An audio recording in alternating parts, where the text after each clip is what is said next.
Asai 27 September Wednesday 2017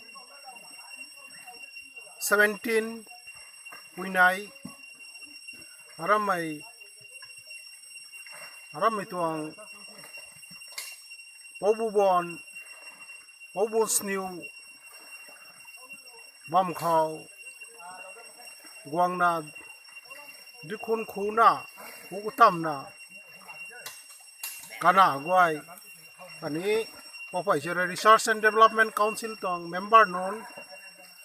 guai executive member kuna bai thumai nam thumai guang mai guai guangna dikun khuna nai lana pau tong tan thế na nai lana tan long dai cũng thế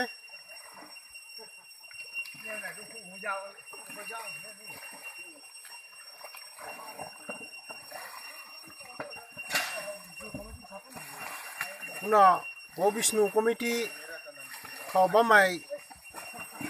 ngandao nun guai vice president pu na treasurer pau kutip pau vice president pu pau